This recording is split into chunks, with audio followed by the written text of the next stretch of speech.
نحمده ونصلي على رسوله الكريم اما بعد فاعوذ بالله من الشيطان الرجيم بسم الله الرحمن الرحيم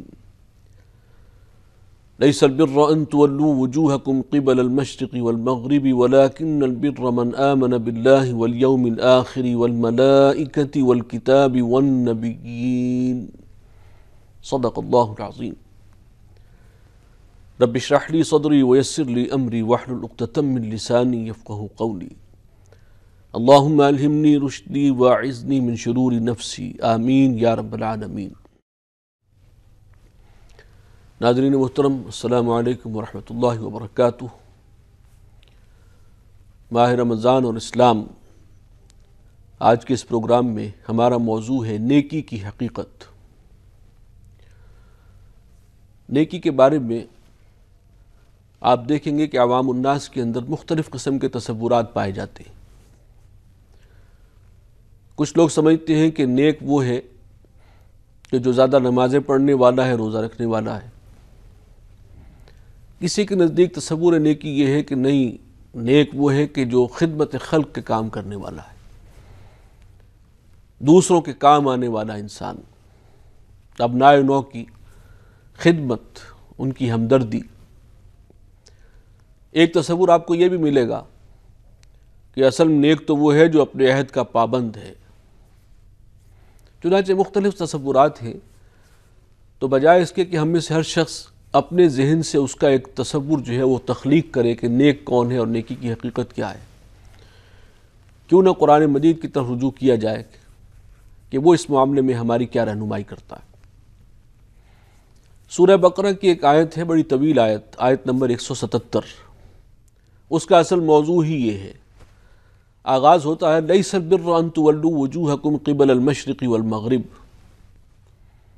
نیکی یہی نہیں ہے کہ تم اپنے چہروں کو مشرق یا مغرب کی طرف پھیر لو۔ یہ الفاظ کچھ بتا رہے ہیں کہ اس کے پس منظر میں کوئی خاص واقعہ یا کوئی معاملہ ہے، اور وہ معاملہ کیا ہے میں مختصراً اس کا ذکر کروں گا۔ یہ آیت اصل میں تحویل قبلہ کے حکم کے بعد نازل ہوئی، جب نبی صلی اللہ علیہ وسلم اور صحابہ ہجرت کر کے مدینہ تشریف لے گئے تو آپ کے حکم سے صحابہ نے 16-17 مہینے بیت المقدس کی طرف رخ کر کے نماز پڑھی۔ یہ فیصلہ اللہ کے رسول صلی اللہ علیہ وسلم کا تھا، اور ظاہر ہے کہ اللہ کی طرف سے تھا اور حکمت سے خالی نہیں تھا۔ لیکن بہت سے مسلمانوں کے دلوں میں خلجان تھا کہ اصل قبلہ تو قبلہ اول، پہلا قبلہ، اصل قبلہ وہ تو حضرت ابراہیم علیہ السلام کا تعمیر کردہ بیت اللہ ہے، خانہ کعبہ۔ خیر، اس بحث میں ہم نہیں پڑھیں گے۔ بہرحال جب تحویل قبلہ کا حکم آ گیا اور وہ قبلہ، اصل قبلہ جو ہے اس کی طرف مسلمانوں کو پھیر دیا گیا کہ اب اپنے چہروں کو کر لو اصل قبلے کی جانب، تو پھر ایک سوال پیدا ہوا اور بحث اٹھ کھڑی ہوئی، اور خاص طور پر اس کو ہوا دینے والے تھے اس بحث کو یہود، جو ایک سازشی عنصر کے طور پر مدینہ میں موجود تھے، کہ بھئی یہ کیا نیکی ہوئی، اصل نیکی کیا ہے؟ کل تک تم شمال کی طرف رخ کر کے نماز پڑھ رہے تھے بیت المقدس کی جانب، آج تمہارا رخ جنوب کی طرف ہے، تو یہ کیا ہوا؟ یہ تو ساری نیکی برباد ہو گئی، یا تو وہ نمازیں ضائع ہو گئیں یا آپ تم غلط پڑھ رہے ہو۔ بہرکیف اس سب کے حوالے سے کنکلوڈنگ جو بحث آئی ہے وہ سورہ بقرہ کی آیت نمبر 177 میں، کہ نیکی کی بحث میں ان چکروں میں نہ پڑو، ایک کسی عمل کا ظاہر ہوتا ہے، ایک اس کی روح ہوتی ہے۔ آپ صرف ظاہر کو کل نیکی قرار دے دیں، یہ بھی غلط ہے۔ باطل کو جو باطن ہے، جو اس کی روح ہے، اس کو نظر انداز کر دیں، لیکن یہ کہ اس میں کس چیز کی کیا اہمیت ہے اس کو سمجھنا چاہیے۔ کل نیکی یہ نہیں ہے کہ کوئی شخص جو ہے وہ کس طرف رخ کر کے نماز پڑھ رہا ہے، اس کا رخ کدھر ہے، مشرق کو ہے، مغرب کو ہے، شمال کو ہے، جنوب کو ہے، بلکہ اصل نیکی کیا ہے اس کو سمجھنا ہے۔ تو پھر اب یوں سمجھو کہ وَلَٰكِنَّ الْبِرَّ مَنْ آمَنَ بِاللَّهِ وَالْيَوْمِ الْآخِرِ وَالْمَلَائِكَةِ وَالْكِتَابِ وَالنَّبِيِّينَ۔ نیکی تو اس کی ہے جو ایمان لایا اللہ پر، یوم آخر پر، فرشتوں پر، کتابوں پر اور انبیاء پر۔ اب آپ دیکھیے کہ بات ہو رہی تھی نیکی کیا ہے، لیکن جواباً جو چیز ارشاد فرمائی، اور بڑا مفصل جواب ہے، طویل آیت ہے، ہم پوری پڑھیں گے انشاءاللہ۔ پہلا وصف یہ بیان کیا نیک شخص کا کہ اس کے اندر ایمان ہے۔ نیکی ایسی نہیں ہے کہ آپ آم کے درخت میں جو ہے یا نیم کے درخت میں آم لٹکا کر کہیں کہ یہ درخت جو ہے اب نیک ہو گیا، آم کا بن گیا۔ نیکی جو ہے انسان کے باطن سے اس کا تعلق ہے، جڑ بنیاد اس کی ایمان ہے، پھر اس کے کچھ عملی مظاہر ہوتے ہیں۔ ایک پیکر جو ہے نیک پیکر، اس پورے پیکر کا اس ہیولہ جو ہے اس کا ایک نقشہ خاکہ جو ہے اس آیت میں دے دیا گیا۔ ایک شخص 1000 برائیاں کر رہا ہے، کوئی ایک کام نیک کر لیا اس نے بظاہر، وہ نیک نہیں ہو گیا۔ اس کا اصل محرک کیا ہے میں نہیں معلوم۔ وہ تقسیم کرتا پھر رہا ہے لوگوں کے اندر، صدقات تقسیم کر رہا ہے، بیواؤں کے اندر جو ہے وہ سلائی مشینیں جو ہیں وہ تقسیم ہو رہی ہیں، اور لنگر خانے کھل گئے ہیں۔ تو اصل سبب کیا ہے؟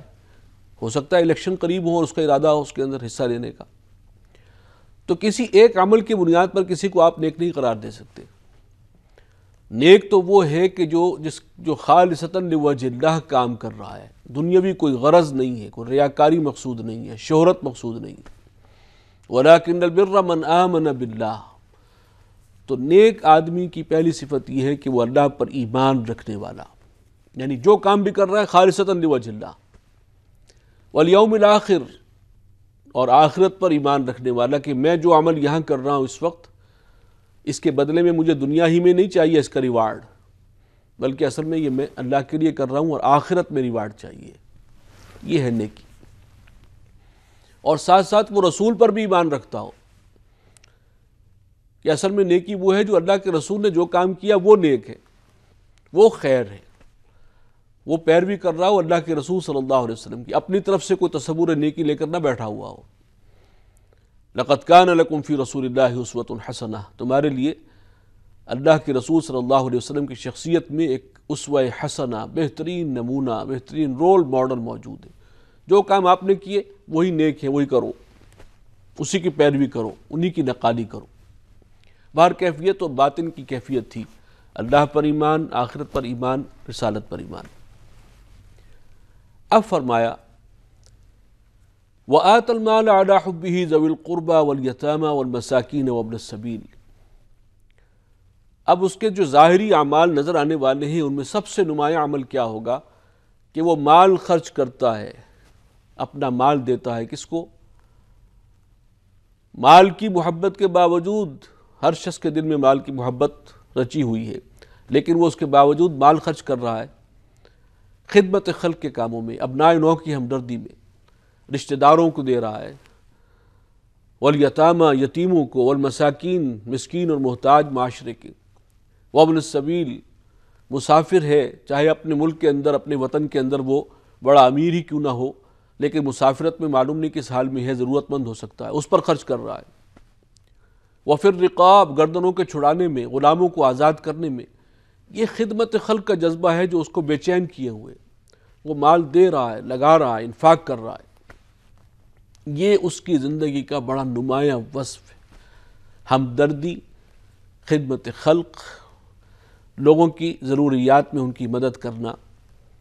خنجر چلے کسی پہ تڑپتے ہیں ہم امیر، سارے جہاں کا درد ہمارے جگر میں ہے۔ یہ جو کیفیت ہے اصل میں نیک آدمی کی جو ہے اصل شخصیت، اس کے اندر یہ پہلو بہت ہی نمایاں ہے۔ اس کے بعد فرمایا وَأَقَامَ الصَّلَاةَ وَآتَى الزَّكَاةَ، وہ نماز بھی قائم کرتا ہے اور زکوٰۃ بھی ادا کرتا ہے، یعنی حقوق اللہ کے معاملے میں بھی پیچھے نہیں ہے۔ ایک طرف خرچ کر رہا ہے، رشتہ داروں کو دے رہا ہے، یتیموں کو، مسکینوں کو، محتاجوں کو، اپنی دولت سے غلاموں کو خرید کے آزاد کر رہا ہے۔ حقوق العباد اس سے بڑھ کر اور کیا ہوں گے؟ لیکن ساتھ ساتھ وَأَقَامَ الصَّلَاةَ وَآتَى الزَّكَاةَ، نماز قائم کرتا ہے، زکوٰۃ ادا کرتا ہے، اس میں بھی پیچھے نہیں ہے۔ وَالْمُوفُونَ بِعَهْدِهِمْ إِذَا عَاهَدُوا، اور اپنے عہد کو پورا کرنے والے جب وہ عہد کو پورا کر لیں، وعدے کا پاس ہے، زبان دے دی ہے، اب بات پوری کرنی ہے، پیچھے نہیں ہٹنا۔ یہ انسانی کریکٹر کا ایک بہت اہم وصف ہے، نیک آدمی اس وصف سے محروم نہیں ہے، وہ وعدے کا پاس کرنے والا، ایفاء عہد کرنے والا ہے۔ وَالصَّابِرِينَ فِي الْبَأْسَاءِ وَالضَّرَّاءِ وَحِينَ الْبَأْسِ، آپ دیکھیے کہ ایک انسانی شخصیت ہے، پورا ایک کردار ہے جو زیر بحث آ رہا ہے۔ اور آخر میں فرمایا خاص طور پر صبر کرنے والے، والصابرین فی الباساء والضراء وحین الباس،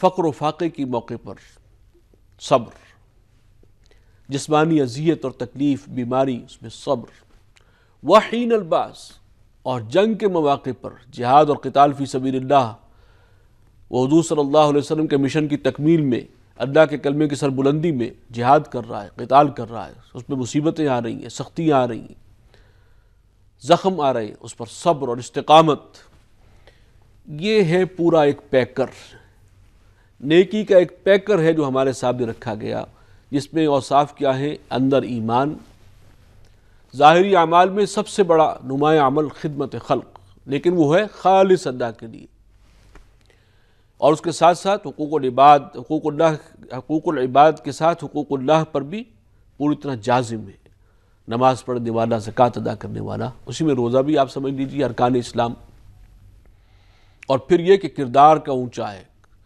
عہد کو پورا کرنے والا، اور صبر و استقامت کا مظاہرہ کرنے والا ہر مشکل وقت میں۔